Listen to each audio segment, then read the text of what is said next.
শেখ হাসিনা সরকারের পতনের পর থেকে ঢাকা-দিল্লি সম্পর্কের টানাপোড়েন চলছে। সম্প্রতি বাংলাদেশ সম্মিলিত সনাতনী জাগরণ জোটের মুখপাত্র চিন্ময় কৃষ্ণ দাস ব্রহ্মচারীকে গ্রেফতার নিয়ে দুই দেশের মধ্যে টানাপোড়েন নতুন মাত্রা যোগ করেছে।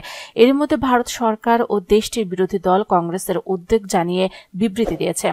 পাল্টা বিবৃতি দিয়েছে বাংলাদেশ সরকারও। এর মধ্যে বৃহস্পতিবার চিন্ময় ইস্যুতে মুখ খুলেছেন পশ্চিমবঙ্গের মুখ্যমন্ত্রী মমতা বন্দ্যোপাধ্যায়। ভারতের সংবাদ মাধ্যম দ্য হিন্দুর প্রতিবেদনে এ তথ্য জানা যায়। দ্য হিন্দুর প্রতিবেদনে বলা হয়, বৃহস্পতিবার পশ্চিমবঙ্গের মুখ্যমন্ত্রী মমতা বন্দ্যোপাধ্যায় বিধানসভায় প্রতিবেশী বাংলাদেশে চলমান পরিস্থিতি নিয়ে উদ্বেগ প্রকাশ করেছেন। তবে এই বিষয়টি অন্য একটি দেশের সঙ্গে সম্পৃক্ত হওয়ায় তিনি এই নিয়ে মন্তব্য করতে চান না বলে স্পষ্ট করে জানিয়ে দিয়েছেন। মুখ্যমন্ত্রী বলেন, কোনো ধর্মের ওপরই আঘাত আসুক আমি চাই না। এখানে ইসকনের যিনি আছেন তার সঙ্গে আমার কথা হয়েছে।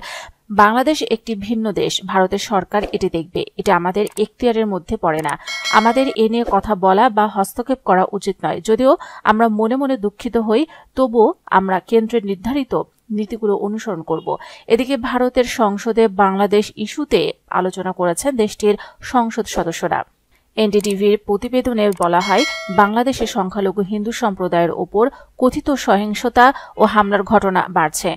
মানবাধিকার লঙ্ঘিতজনিত উদ্বেগ নিয়ে ভারতের সংসদে এ প্রশ্ন তোলা হয়। জবাবে ভারতের পররাষ্ট্র প্রতিমন্ত্রী কীর্তিবর্ধন সিং বলেন, গত কয়েক মাসে বাংলাদেশে হিন্দু মন্দির ও দেব-দেবীর অপবিত্রতা ও ক্ষয়ক্ষতির বেশ কিছু ঘটনা ঘটেছে। ভারত সরকার এই বিষয়ে উদ্বেগ প্রকাশ করেছে।